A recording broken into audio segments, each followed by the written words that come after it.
Helena, a senhora é inútil aqui. Vive do passado. Essa empresa não precisa de peso morto.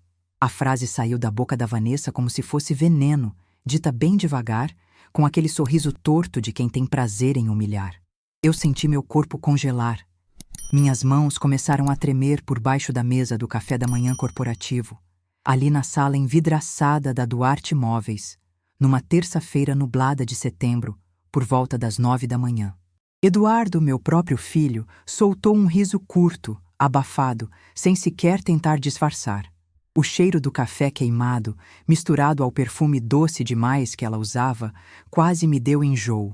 Eu respirei fundo, tentando não deixar que minha voz saísse trêmula, tentando manter alguma dignidade enquanto dezenas de funcionários fingiam não ouvir, mas me olhavam pelo reflexo do vidro. O coração apertou como se alguém tivesse fechado uma porta pesada dentro de mim. Eu apenas levantei o olhar. Não respondi. Não gritei. Não chorei. Mas algo ali, naquele exato segundo, mudou para sempre. Porque enquanto ela me chamava de peso morto, eu percebi que seria justamente ela quem cairia com o próprio excesso de ambição. E mal sabia a Vanessa que aquela humilhação seria o começo do fim dela. 3 dias depois daquela humilhação, numa sexta-feira fria de Curitiba, algo aconteceu que fez toda a máscara da Vanessa rachar. Foi quando ela entrou na empresa e encontrou o corredor principal parado, funcionários cochichando, o Eduardo com o rosto branco como parede recém-pintada. Ele segurava uma pasta parda que alguém havia deixado em cima da mesa dele bem cedo, por volta das 8 da manhã. Eu estava na porta da sala do conselho quando vi os dois trocando olhares desesperados, como quem sente o chão sumir. A Vanessa tentou sorrir, mas o canto da boca tremia. Eduardo perguntava: quem fez isso? Sem imaginar que a resposta estava prestes a virar a vida deles de cabeça para baixo. Porque aquela pasta era só o começo. E se você quer entender como uma senhora de 72 anos virou o jogo contra quem tentou apagá-la, fica comigo. Nada ali foi por acaso. Antes de continuar, deixa eu te pedir uma coisa de coração. Se você já passou por alguma situação em que alguém da própria família tentou te diminuir, te calar ou fazer você se sentir menos do que é, se inscreve no canal e ativa o sininho. Aqui eu conto histórias reais, histórias de mulheres que foram humilhadas, quebradas, mas que levantaram. Porque nunca é tarde para recuperar sua dignidade. Nunca. E essa história que eu vou te contar prova exatamente isso. Meu nome é Helena Duarte. Tenho 72 anos e por muitos anos da minha vida eu fui professora de história. Dava aula em escola pública no bairro Alto da Glória e ainda lembro perfeitamente do cheiro de giz que grudava no meu avental azul, das carteiras riscadas e daquela lousa verde que arranhava quando o giz estava no fim. Minha voz ecoava por salas cheias de adolescentes inquietos. E eu sempre dizia que conhecer o passado é a única forma de não ser engolido pelo futuro. Mal sabia eu o quanto essa frase ainda se aplicaria à minha própria vida. Moro no Juvevê, numa casa grande com portas de madeira escura e janelas altas, que fazem a luz da manhã entrar amarela pela cozinha. Quando coloco água para ferver no meu bule de inox, escuto o apito ecoar pelos azulejos brancos antigos, daquele tipo que já não se fabrica mais. É ali, encostada no balcão frio de granito, que muitas vezes lembro de tudo o que já vivi e do quanto precisei me reinventar. Preciso voltar bastante no tempo para você entender como eu cheguei naquele café da manhã em que fui chamada de inútil. Nada na minha vida foi simples, nada caiu no meu colo. Quando meu marido, Renato Duarte, teve aquele AVC fulminante numa manhã de outubro, eu achei que o mundo tinha se partido em 2 metades. A do que existia antes e a do que sobrou depois. E eu precisei caminhar pelas 2 sozinha, ensinando, economizando, lutando, criando meus filhos como dava.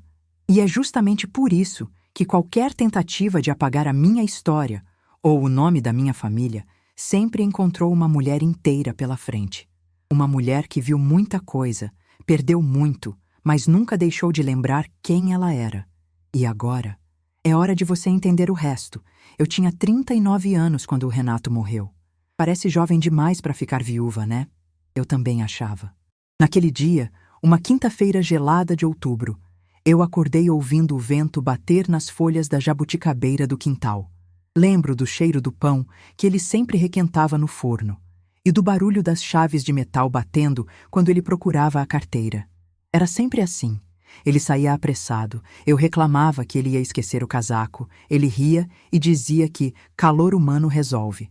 Mas naquela manhã, não resolveu. Ele tinha uma reunião importante na matriz da empresa. A Duarte Móveis ainda engatinhava, mas já era o orgulho dele. Por volta das 10h30, eu estava corrigindo provas da 8ª série quando o diretor entrou na sala, pálido, segurando o telefone como se estivesse frio. Dona Helena, a senhora precisa ir ao Hospital São Lucas. Agora. É o seu marido. O mundo girou. Eu lembro do som do meu coração no ouvido, como se fosse um tambor. Minhas mãos ficaram geladas. O cheiro forte de álcool do corredor do hospital me embrulhou o estômago. Quando cheguei, uma enfermeira com a voz baixa demais disse: "Infelizmente, foi muito rápido. Um AVC hemorrágico. Ele não resistiu." Eu tremi. Literalmente, como se tivesse levado um choque. Ver o Renato ali, imóvel, com aquele lençol branco que parecia grande demais, é uma imagem que até hoje me corta. O rosto dele estava sereno, como se tivesse só cochilado depois do almoço. Eu toquei a mão dele, fria, pesada, e senti meu mundo inteiro rachar no meio. O velório foi no dia seguinte, no cemitério Água Verde. Eu ainda sinto o cheiro das flores brancas que tomavam a sala.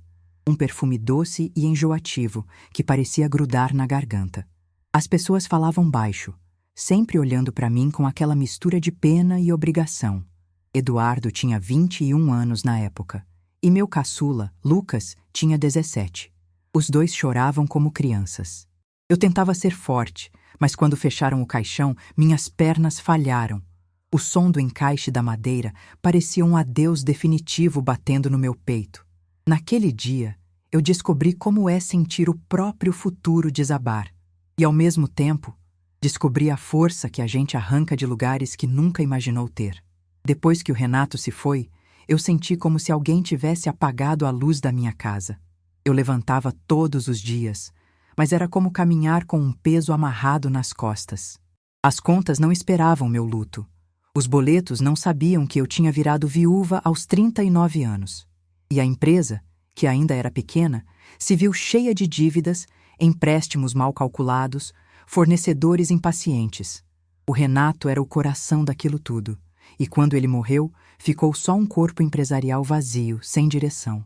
Eu acordava às 5h30 da manhã todos os dias. Fazia café preto forte, daquele que arranha a garganta, e ficava alguns minutos olhando o vapor subir, tentando reunir coragem para enfrentar mais um dia. Meus filhos ainda estudavam de manhã, então eu me virava para deixá-los prontos, arrumar casa, preparar algo básico para comer mais tarde, e depois correr atrás de algum trabalho que me permitisse pagar pelo menos o básico. Voltar para a sala de aula foi a primeira solução. Eu dava aula em 2 turnos, manhã e tarde, e às vezes pegava substituição no período da noite.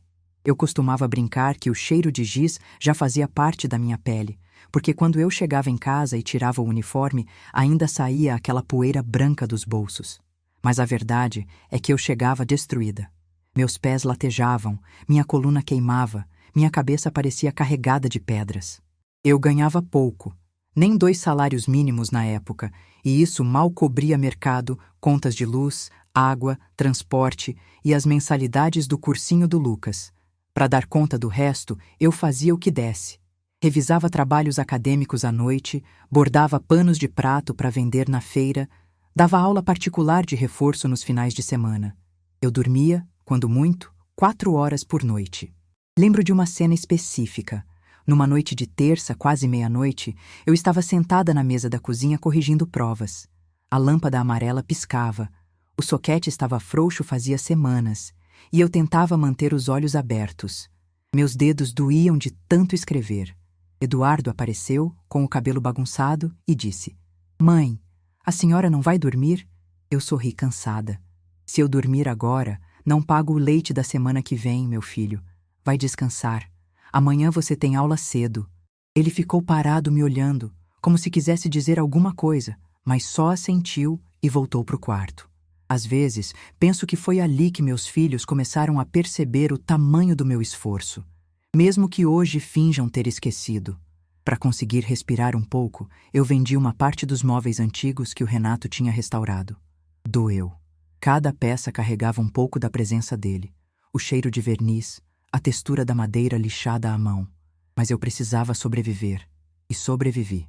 Foi nesse período que desenvolvi calos nas mãos, noites insones e uma força silenciosa que só mulheres quebradas conhecem. Foi uma fase dura, cansativa, solitária. Mas foi ali que eu aprendi que eu não precisava que ninguém me segurasse. Eu mesma podia carregar meu próprio mundo, mesmo com ele pesando toneladas. Criar meus filhos depois da morte do Renato foi o maior desafio da minha vida. E, ao mesmo tempo, o que me manteve de pé. Eduardo, com 21 anos, tentava fingir maturidade, mas eu via o olhar dele se perder quando entrava no quarto do pai. O Lucas, com 17, vivia um luto silencioso, daqueles que viram pedra dentro do peito. Eu precisava ser o alicerce deles, mesmo quando a minha própria base estava trincada.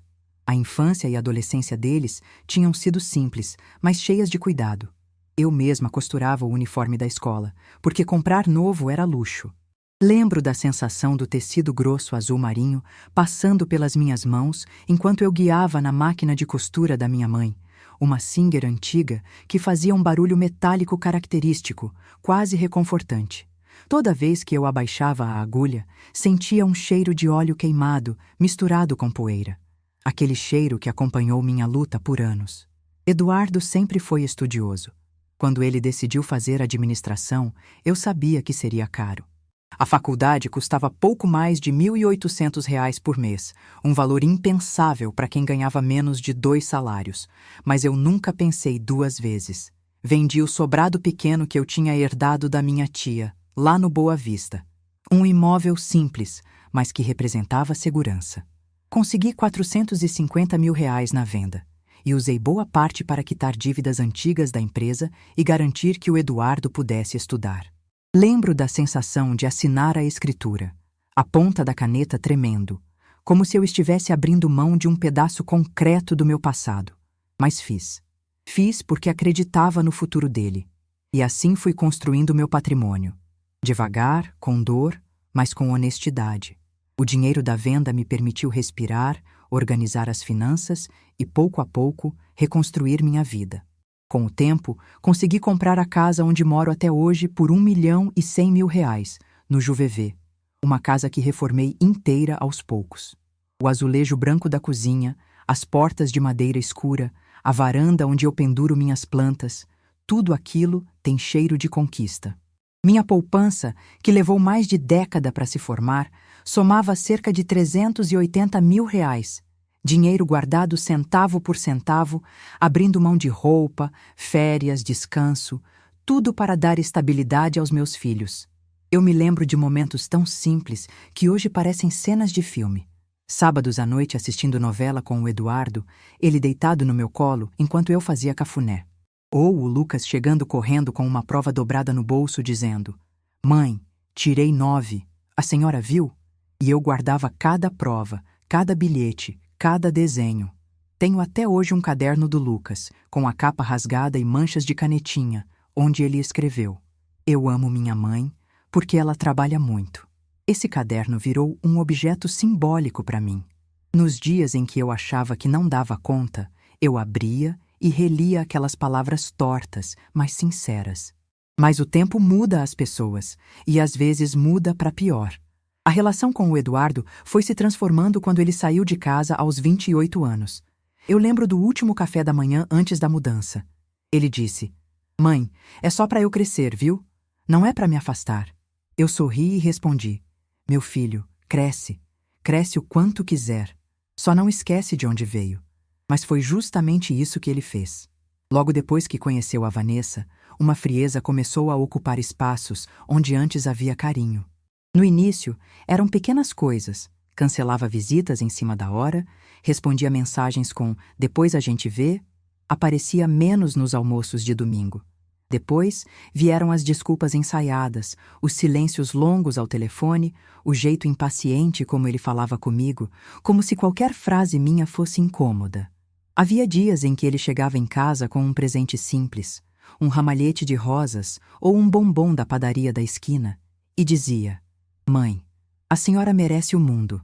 E havia outros em que ele parecia outra pessoa, sem brilho no olho, sem calor na voz, carregando um cansaço que não era físico, era emocional. Foi desse contraste que nasceu o meu maior medo, o de perder meu filho vivo, depois de já ter perdido o marido morto. Mas eu seguia acreditando que com amor e paciência, tudo se ajeita. Eu só não sabia naquela época que o amor é forte, mas não faz milagre quando o veneno vem de dentro da família. E foi assim que, sem perceber, eu dei tudo. E recebi migalhas em troca. A primeira vez que ouvi falar da Vanessa foi numa conversa de corredor. Eduardo chegou em casa, numa noite de sexta-feira, falando rápido demais, como quem tenta esconder o brilho nos olhos. "Mãe, conheci alguém." Eu sorri, claro. Ele estava com 30 anos, já trabalhava na Duarte Móveis e dizia que não tinha tempo para romance. Fiquei feliz por ele. Mas felicidade de mãe é bicho estranho. Vem misturada com uma pontinha de preocupação. E essa pontinha começou a crescer quando eu a conheci. O primeiro encontro foi num almoço de domingo. Ela chegou antes do Eduardo, tocando a campainha com pressa, como se estivesse atrasada para uma reunião importante. Quando abri a porta, levei um susto discreto. Não pela beleza dela, que era óbvia, mas pelo impacto. Vanessa era do tipo que enchia o ambiente antes mesmo de falar. Tinha o cabelo liso, escuro, perfeitamente alinhado, caindo sobre um blazer bege impecável. As unhas longas, em gel, brilhavam num vermelho fechado. O perfume, forte, doce demais. Aquele tipo que entra na sala antes de você e fica depois que você vai embora. "Oi, Helena. Prazer." Ela disse, estendendo a mão que estava fria, mas firme. "Prazer, querida. Entra, fica à vontade." Ela entrou olhando tudo, como quem avalia um imóvel. Passou os olhos pelos móveis da sala, pelo quadro do Renato na parede, pelos vasos na estante. Nossa, decoração bem tradicional. "Bem, clássica", disse sorrindo, mas com a língua afiada escondida na frase. Eu senti o primeiro incômodo ali, pequeno, mas real, como uma pedrinha no sapato. Almoçamos frango assado com farofa, arroz e salada, mas Vanessa quase não comeu. Ficava mexendo no celular o tempo todo, enquanto Eduardo tentava puxar assunto. Quando eu perguntei onde ela trabalhava, ela respondeu: "Marketing. Tô ajudando uma amiga a montar uma consultoria. Nada grande, por enquanto. Mas eu gosto é de empresa grande. Empresa que tem potencial para crescer, sabe?" E olhou pro Eduardo, como se estivesse dando um recado. Eu fingi não perceber. Eles namoraram por 1 ano e meio antes do casamento. Eduardo parecia apaixonado, e eu, por mais que sentisse aquela pontinha de estranheza, tentei apoiar. O casamento foi elegante, caro demais. O buffet sozinho custou mais de R$60 mil, e quem ajudou a pagar fui eu. Eu queria ver meu filho feliz, queria fazer parte daquele momento. Comprei o vestido dela, ajudei com as flores, ajudei com o aluguel do salão. No dia da cerimônia, enquanto ela caminhava até o altar com aquele vestido branco cheio de brilho, eu senti um aperto no peito. Não era emoção, era alerta. Com o tempo, a deterioração começou. Primeiro devagar, quase imperceptível.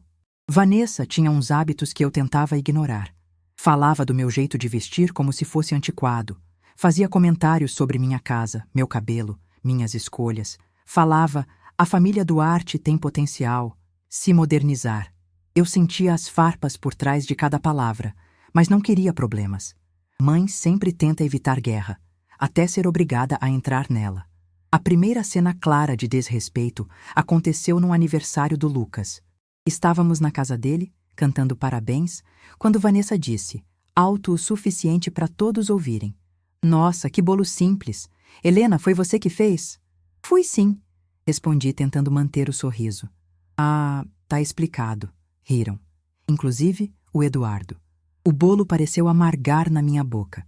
A segunda cena foi numa visita minha ao apartamento deles. Toquei a campainha e ouvi Vanessa sussurrar do outro lado. Ai, meu Deus, sua mãe veio de novo? E Eduardo? Faz sala para ela. Quando abriram a porta, ela fingiu surpresa. Helena, que bom que veio. Mas o cheiro forte de aromatizador barato e o incômodo no ar deixavam claro que eu não era bem-vinda. A terceira cena foi mais dura.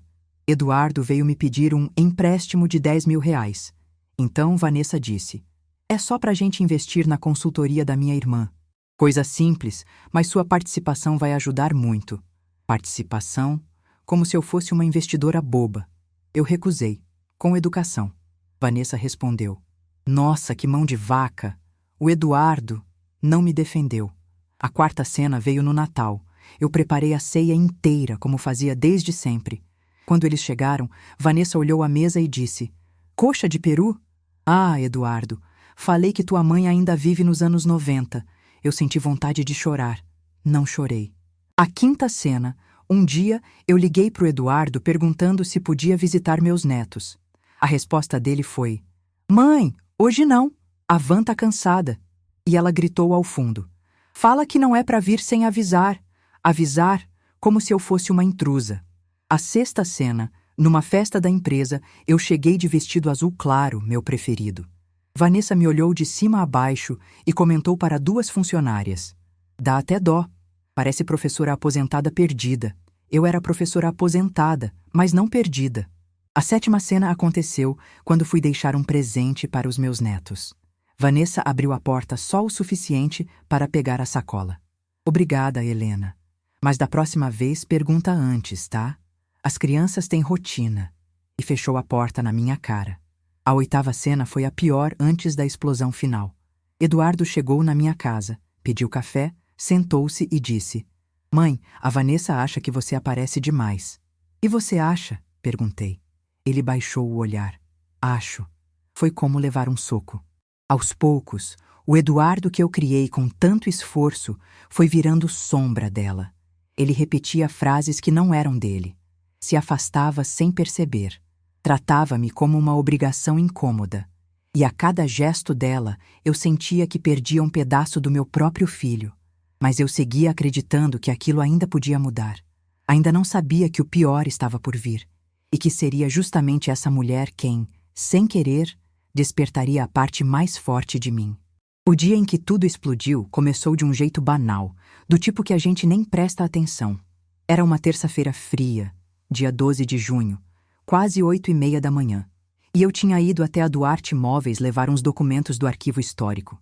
Coisas antigas do Renato que eu mantinha guardadas desde os primeiros anos da empresa. O céu estava cinza, o vento cortava a pele e o cheiro de café recém-passado tomava o corredor da recepção. Quando entrei na sala onde aconteceria o café da manhã corporativo, eu percebi que o ambiente estava estranho. Funcionários cochichando, olhares enviesados, um silêncio forçado. Vanessa estava de pé, de blazer novo, bege claro, salto alto fino, cabelo preso num rabo de cavalo polido. Eduardo estava ao lado dela, segurando uma xícara como se fosse um troféu. A mesa tinha pão de queijo, suco, frios, mas o clima tinha gosto de veneno. E então, diante de todos, ela disparou. Helena, a senhora é inútil aqui. Vive do passado. Essa empresa não precisa de peso morto. As palavras saíram geladas, calculadas. Eu senti meu peito afundar. Meu coração bateu tão forte que eu ouvi o sangue pulsar nos ouvidos. As mãos ficaram trêmulas. O cheiro de perfume doce da Vanessa ficou mais forte, quase enjoativo. O Eduardo riu, riu. Baixinho, mas riu. Ali, naquela fração de segundo, algo morreu dentro de mim. Não era amor de mãe. Era esperança. Saí da sala sem dizer nada. Não chorei na frente deles. Mas por dentro, parecia que eu tinha caído de uma altura enorme, sem ninguém para segurar. E foi nessa mesma tarde que tudo começou a virar. Eu estava prestes a sair da empresa quando o Geraldo, funcionário antigo, amigo de confiança do Renato, quase da família, me chamou discretamente. Ele segurava uma pasta parda, amarrotada, com o elástico já frouxo. Dona Helena, a senhora precisa ver isso. O tom da voz dele era grave, preocupado. Quando cheguei em casa, Com a janela da cozinha aberta deixando entrar o ar frio, sentei na mesa e abri a pasta. O cheiro de papel velho, misturado à poeira, me trouxe de volta as memórias do Renato arrumando contratos na madrugada. Ali dentro havia documentos impressos, capturas de tela, relatórios financeiros e um pendrive dourado. Pequeno, leve, mas com um peso emocional gigantesco. O primeiro documento que li foi um esboço de contrato entre a Duarte Móveis e uma consultoria chamada VM Consultoria Estratégica. Logo percebi algo estranho. Era registrada em nome da irmã da Vanessa. A consultoria seria responsável por modernização da identidade visual, reestruturação administrativa e planejamento sucessório. E no orçamento, R$ 280 mil. Pior, havia cláusulas que transferiam ativos da empresa para essa consultoria, ativos que pertenciam à família, ao meu marido, a mim. Meu estômago virou. Continuei lendo e encontrei prints de conversas. Em uma delas, Vanessa dizia para a irmã: assim que tirarmos o Duarte da marca, tudo anda. Em outra: a velha nem devia pisar aqui. Quero ela longe da empresa que o Eduardo vai assumir sozinho. E na última: confia. Ele faz tudo que eu mando. Meu coração gelou. De repente, aquele incômodo que eu sentia há anos ganhou forma. Não era antipatia, era estratégia. Deixei a pasta na mesa. Caminhei até a sala. Meu corpo estava leve e pesado ao mesmo tempo, como se eu estivesse anestesiada.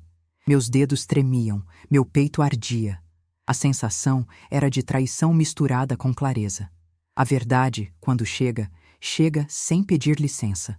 Nos dias seguintes, passei a observar tudo com outros olhos. O Eduardo sempre ocupado, as visitas cada vez mais curtas, as conversas rápidas, sem afeto, o receio dele quando eu falava da empresa, o tom seco, as respostas automáticas. Comecei a notar que Vanessa tinha começado a frequentar a empresa mais do que devia. Ela circulava pelas salas, dava opinião onde não tinha autoridade, criticava móveis clássicos chamando de velharia, dizia que a marca precisava de cara nova, jovial, moderna. Eu a ouvi numa tarde falando com o design. Quem compra móvel com nome de família hoje em dia? Isso é coisa da década passada.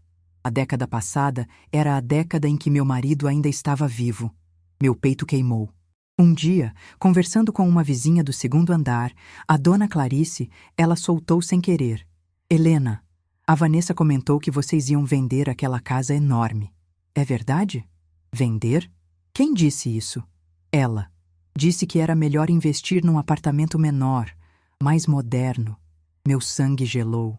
A casa do Juvevê, meu lar, minha história. Foi quando percebi. Eu precisava investigar. Não podia confiar nem no Eduardo. A dor virou força. Voltei para a pasta. Liguei o pendrive no computador. Dentro dele havia gravações. 2 horas e 40 minutos de reuniões, conversas de corredor, áudios enviados por engano. Numa delas, Vanessa dizia para um funcionário: se a Helena se intrometer, eu dou um jeito nela. A empresa não é mais dela. Velhos atrapalham. Em outra: Eduardo vai assinar.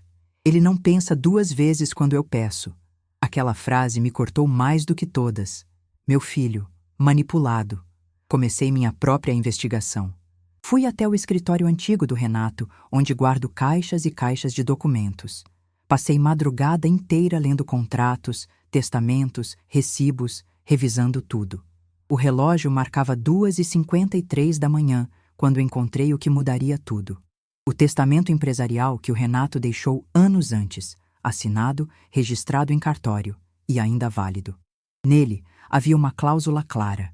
Eu tinha poder de voto majoritário em qualquer decisão estratégica da Duarte Móveis, mesmo após a morte dele. Mesmo com os filhos adultos, mesmo com conselho. A empresa só mudaria se eu aprovasse. Meus olhos encheram de lágrimas, não de tristeza, de força. Liguei para o Dr. Álvaro, advogado da família há mais de 30 anos. Álvaro, preciso falar com você. É urgente.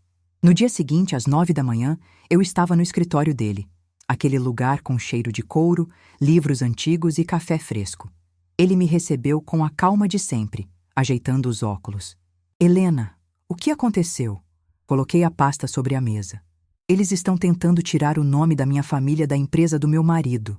Estão desviando dinheiro. Estão me apagando. Ele abriu um dos documentos, franziu a testa. Isso é grave. Muito grave. Eu sei. Você tem mais provas? Entreguei o pendrive. Quando ele ouviu os áudios, ficou lívido. Helena, isso aqui é fraude, crime e tentativa de apropriação indevida. Eu respirei fundo.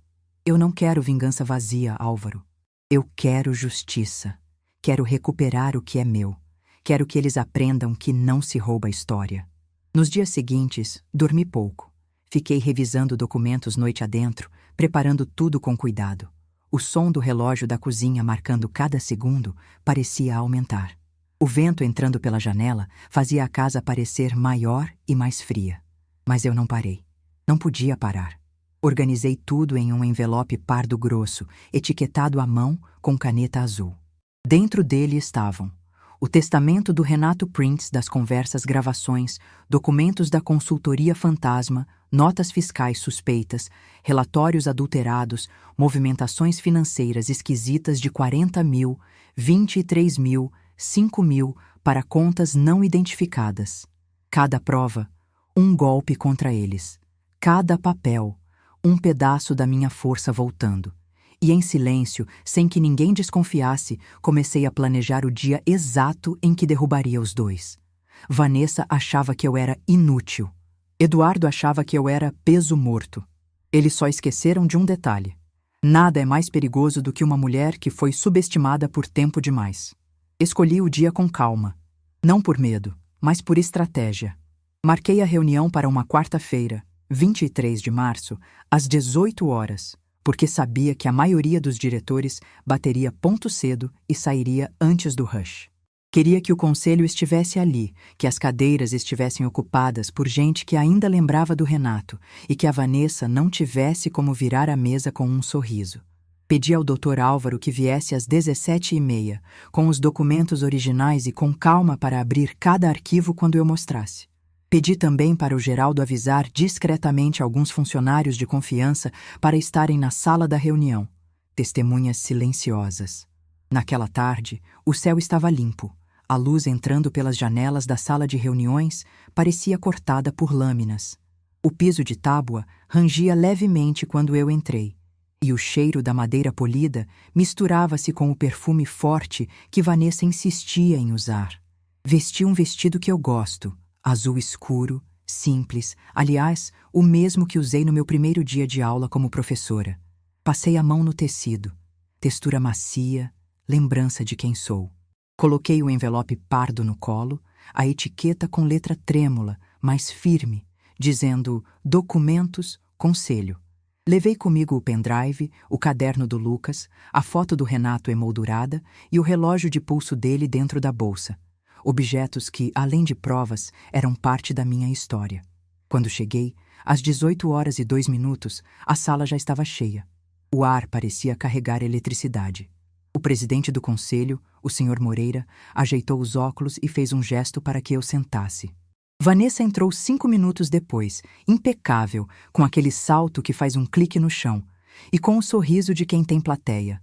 Eduardo veio atrás dela, pálido, com as mãos trêmulas. Eu podia ver as veias do pescoço dele se moverem quando respirava, sinal de que estava nervoso.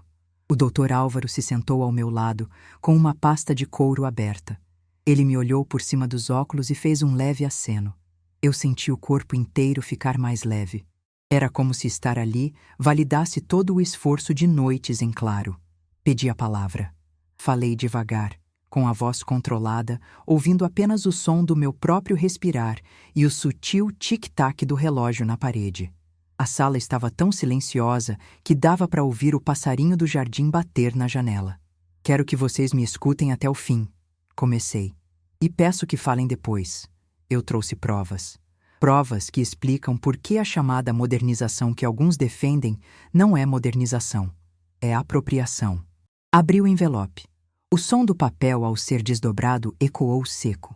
Retirei o testamento original do Renato e o pus sobre a mesa, já com a capa marcada pelo tempo. A mão tremeu um pouco quando a coloquei no centro, como se fosse um ritual. Este documento dá à minha pessoa poder de voto majoritário em decisões estratégicas desde o registro em data, e está registrado no cartório número 322, disse o Dr. Álvaro, confirmando com a voz grave que eu precisava. Sim, está válido. Vanessa sorriu com aquela arrogância de quem acha que já tem o mundo. Helena, isso aí é velho. As empresas mudam, evoluem.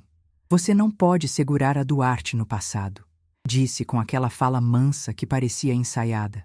A voz dela soou como uma lâmina. Eu respirei e fui ao ponto. Puxei o pendrive e logo o Dr. Álvaro conectou numa tela. Arquivos começaram a aparecer. Contratos, notas fiscais, e-mails. Mostrei a todos a minuta do contrato, com a VM Consultoria Estratégica, com a assinatura provisória e a cláusula que transferia ativos. Mostrei o extrato que comprovava transferências suspeitas, 40 mil, 23 mil, 5 mil, valores que saíam de contas da Duarte e iam parar em uma conta ligada à irmã da Vanessa. Mostrei os prints das conversas onde ela dizia tirar o Duarte da marca e a velha nem devia pisar aqui. A sala foi enchendo de sons, suspiros, respiração ofegante, o estremecer de cadeiras. O senhor Moreira fechou os olhos por um segundo. Uma das diretoras, a senhora Ana, levou a mão à boca. Vanessa tentou se levantar, batendo a mão na mesa. Isso é calúnia, uma montagem. Quem te passou isso, Helena? Quem te deu essa pasta? Tentou ofegar. Eu a encarei. Olhei nos olhos dela e disse em voz baixa, mas firme. Geraldo. Ninguém falou. A presença do Geraldo ali, cabeça baixa encostada na janela, fez a sala inteira sentir o peso das palavras. Ele se aproximou e com a voz rouca confirmou. Eu peguei isso dos lixos da sala dela. Achei estranho e trouxe. Vanessa mudou de cor. O riso sarcástico desapareceu. Vi a fúria dela vir à tona, mas também o medo. Porque quando a mentira encontra a prova, ela é desfeita num segundo. A última parte do meu plano veio à tona como uma sequência de peças encaixando. Mostrei o testamento do Renato, depois a ata de reunião em que constava a intenção de manter a marca Duarte Imóveis como patrimônio imaterial da família. E, por fim, a procuração que eu tinha obtido anos antes, assinada pelo próprio Renato e arquivada, que reforçava meu poder sobre decisões estratégicas. O Dr. Álvaro mencionou artigos do Código Civil, cláusulas, prazos de contestação. Usou termos que pareciam frios, mas que ali significavam sentença. Eduardo, que até então tentava se esconder no espaço entre eles, falou pela primeira vez com voz embargada. Mãe, eu não sabia que ela... Ele encarava a mesa, os dedos tamborilando nervosamente. Vanessa o olhou com raiva, com desespero, como quem tenta recolher um barco antes que afunde. Vanessa passou a negar tudo. Negou as transferências, negou as conversas, chamou as provas de plantadas. Tentou jogar o jogo da emoção. Lágrimas falsas, mãos no rosto, supostas promessas de mudança.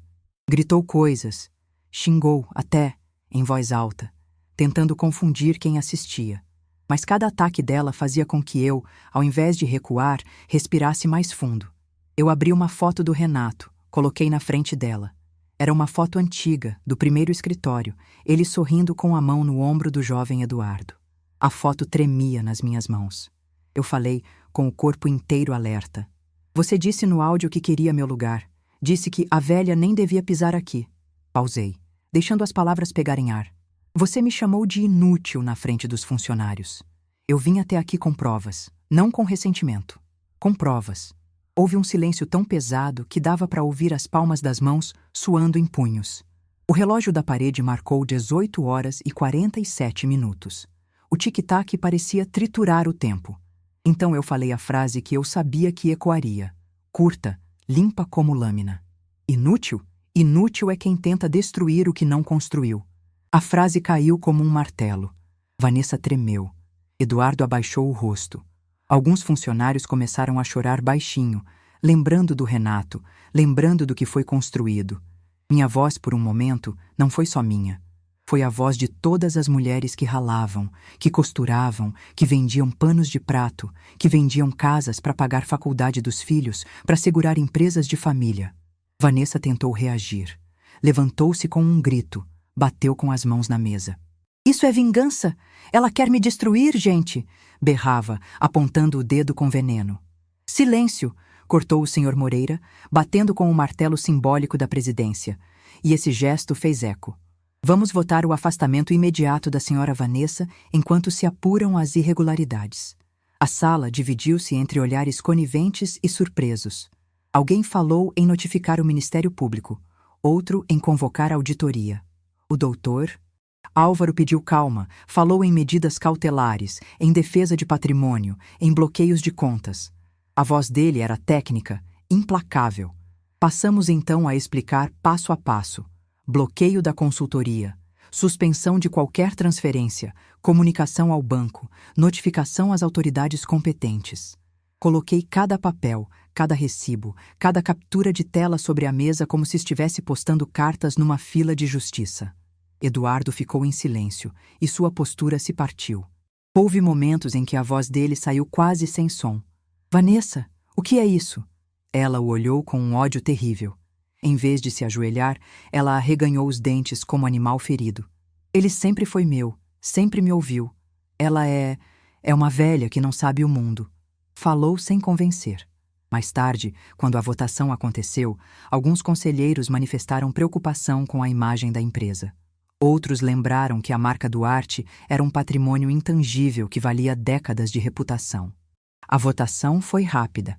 Por maioria, aprovou-se a demissão da Vanessa por justa causa, o bloqueio imediato da consultoria VM e a realocação do Eduardo para uma posição operacional sob supervisão até que tudo fosse esclarecido. O Dr. Álvaro explicou os termos. A demissão por justa causa caberia por tentativa de apropriação indevida e violação de deveres fiduciários. A palavra fraude foi pronunciada. Quando o veredito caiu, Vanessa chorou. Não lágrimas de remorso, mas lágrimas de raiva. Saiu da sala batendo a porta.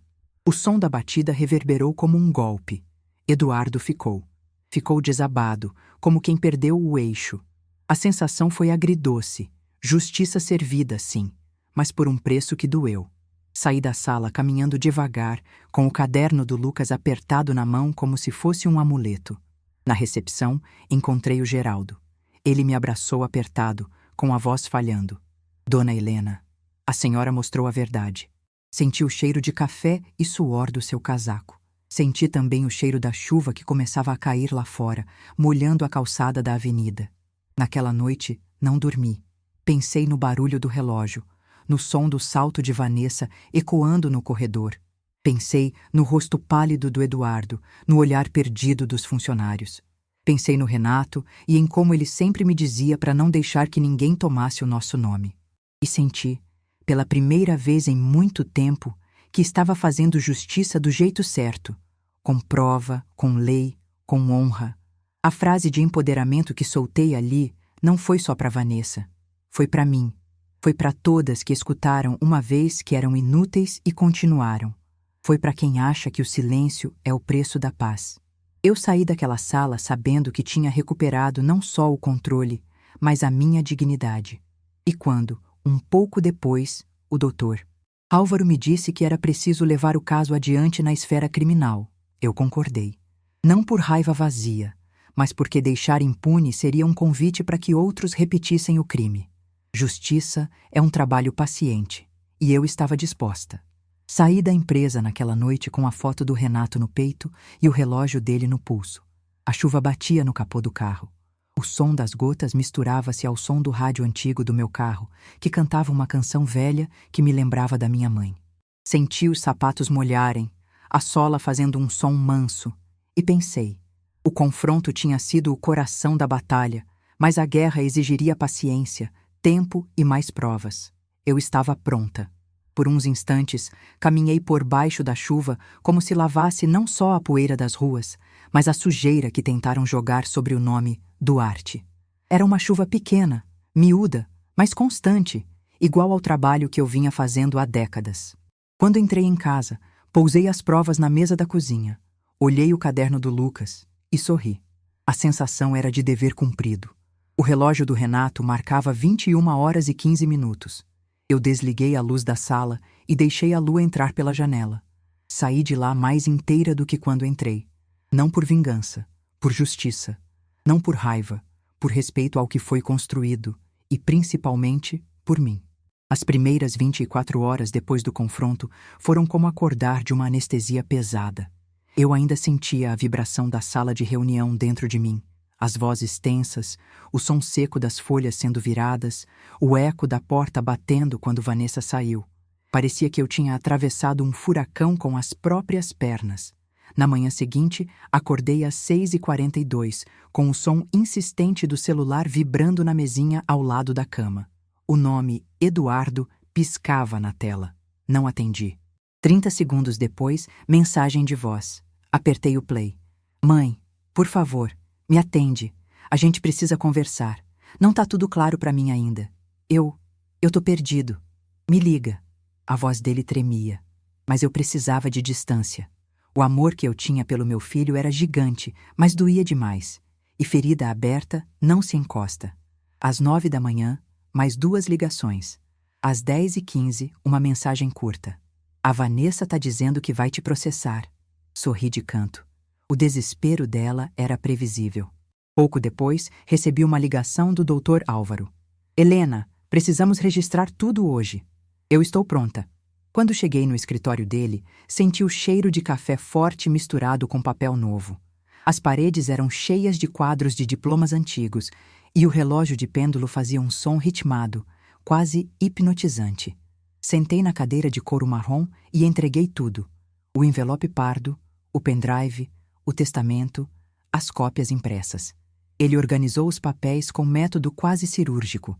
Vamos abrir 3 frentes, disse ele, enquanto destacava post-its coloridos.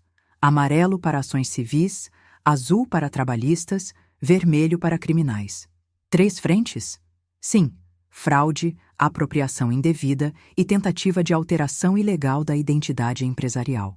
E ainda tem o desvio de recursos. Cada palavra dele soava pesada, mas justa. No mesmo dia, às 15h34, protocolamos a primeira denúncia no Ministério Público. O ar-condicionado da sala soprava um vento gelado que me fez arrepiar. A promotora, uma mulher séria, de olhar firme, analisou os documentos com a precisão de quem sabia que tinha algo grande em mãos. Isto é grave, dona Helena. Muito grave. Haverá inquérito. Assenti. Senti o chão firme sob meus pés pela primeira vez em muito tempo. As próximas 48 horas foram um desfile de tentativas desesperadas de contato. 14 mensagens do Eduardo, 5 ligações não atendidas, 2 mensagens longas em que ele dizia que não era do jeito que parecia. Mas eu sabia que era. Eu tinha provas. E tinha cicatrizes. No terceiro dia, recebi um e-mail da Duarte Móveis convocando uma reunião extraordinária às 10 horas da manhã para oficializar o afastamento da Vanessa e comunicar a abertura da auditoria externa. Fui. Quando entrei na sala, senti os olhares se voltarem para mim com respeito. Um respeito que eu não via há anos. O presidente do conselho abriu a ata.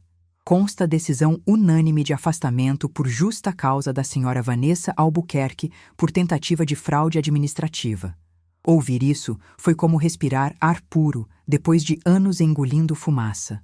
Eduardo estava presente, mas parecia menor. Ombros curvados, camisa amassada, olhos vermelhos de choro ou de insônia. Ele não falava comigo. Apenas mexia as mãos nervosas, como se tentasse agarrar algo que nunca teve de verdade. Controle. Enquanto isso, o inquérito seguia rápido.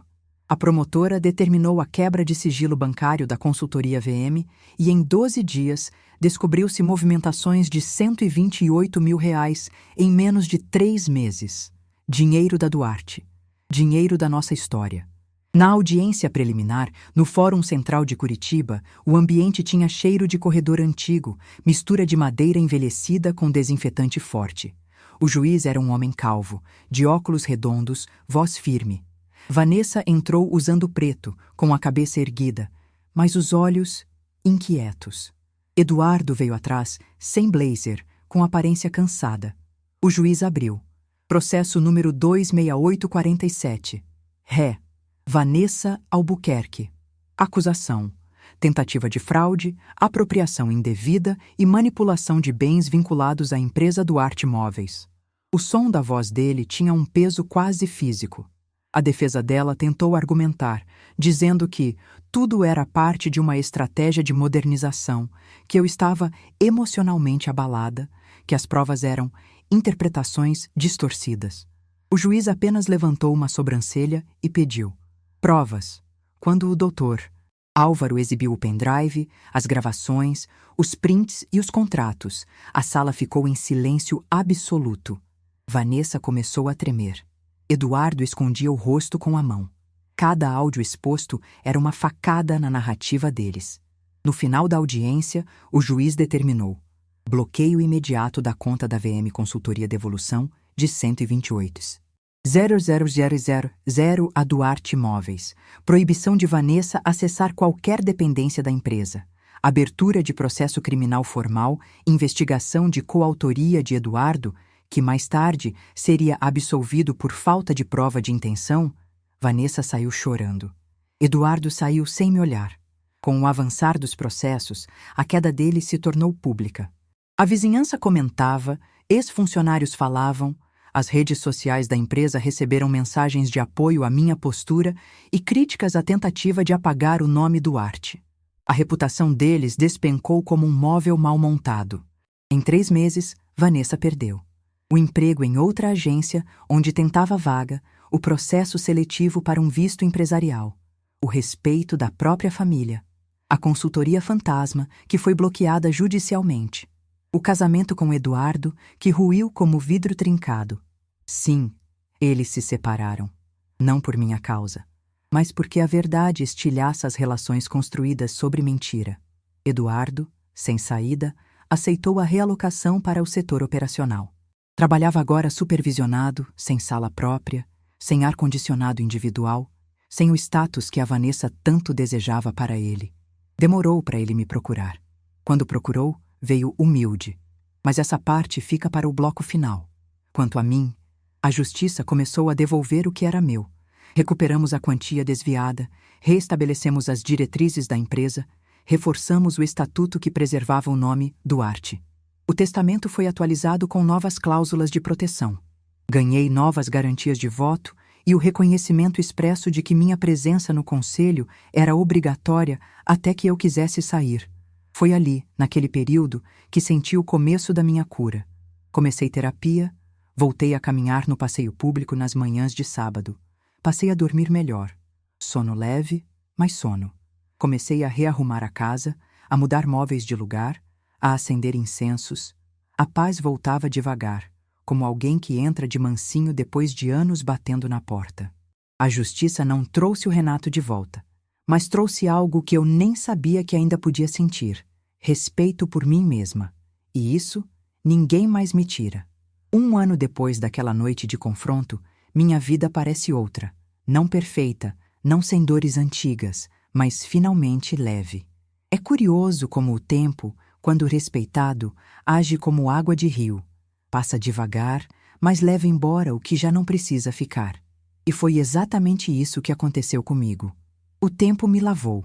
Hoje estou numa varanda charmosa de um hotel em Morretes, cidade que eu sempre quis conhecer com calma e nunca tinha conseguido. São 10h25 da manhã. O sol bate de um jeito dourado nas folhas das bananeiras, e o vento traz aquele cheiro úmido de mata que parece apagar qualquer pensamento pesado. Estou sentada numa cadeira de madeira clara, tomando um café quente com gosto de infância. Café forte, coado no pano, servido numa xícara branca com borda azul. Ao meu lado estão minhas amigas do coral, o grupo que entrei 6 meses atrás. A Lourdes canta desafinado, a Carmen vive esquecendo a letra, e a Irene tem a voz mais linda que eu já ouvi. Mas quando cantamos juntas, ninguém percebe quem está certo ou errado, e talvez seja essa a metáfora mais bonita da minha vida hoje. Não importa a perfeição, importa estar com quem não te destrói. Eu também retomei um projeto que tinha guardado desde os anos em que dava aula. A curadoria da linha Memórias Duarte, uma coleção de móveis inspirada nos primeiros desenhos do Renato. Passo tardes inteiras revendo rascunhos antigos, sentindo o cheiro do papel amarelado, tocando a superfície dos protótipos, conversando com marceneiros que ainda respeitam madeira como arte. Quando vejo o nome Duarte gravado a laser em cada peça, sinto uma bênção silenciosa pousar sobre mim, como se dissesse: você protegeu o que era seu. Do Eduardo, bom, nossa relação está num processo lento, paciente, cheio de pequenas reconquistas. Não existe perdão fácil para quem feriu tão fundo, e ele sabe disso. Mas existe construção. Ele agora me visita aos domingos, sempre às 10 da manhã, com pão fresco e um olhar menos perdido. Quando senta no sofá e pede café, vejo o menino que ele foi e o homem que ele tenta ser. Ele fala menos da Vanessa e mais dele, do trabalho no setor operacional, dos aprendizados, dos erros. Às vezes pede desculpas do nada, com voz baixa. Mãe, eu falhei com a senhora. Eu respondo: filho, falhar é humano, repetir é escolha. Quanto aos meus netos, a relação voltou a florescer. Eles vêm correndo pela sala gritando: vovó! E nada aquece mais o meu peito do que ver as mãozinhas sujas de chocolate abraçando minhas pernas. Faço bolo simples, sem glamour. Eles adoram.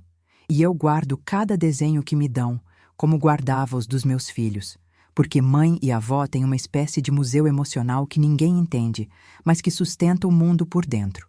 Às vezes, quando estou sozinha, abro o caderno velho do Lucas, aquele com a frase: eu amo minha mãe porque ela trabalha muito. Ele virou meu talismã, meu lembrete de força, meu símbolo de resistência. Cada vez que abro aquele caderno, vejo que a menina que costurava uniformes, a professora que corrigia provas de madrugada, a viúva aos 39 que segurou 2 filhos com as próprias mãos, essa mulher ainda mora aqui, e agora mora em paz. E olhando para trás, entendi algumas coisas. Primeiro, dignidade não é luxo, é necessidade.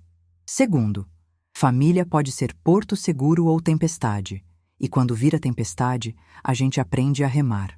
Terceiro, amor de mãe não significa aceitar tudo. Amor sem limite vira prisão. Quarto, justiça demora, mas chega. E quando chega, cura.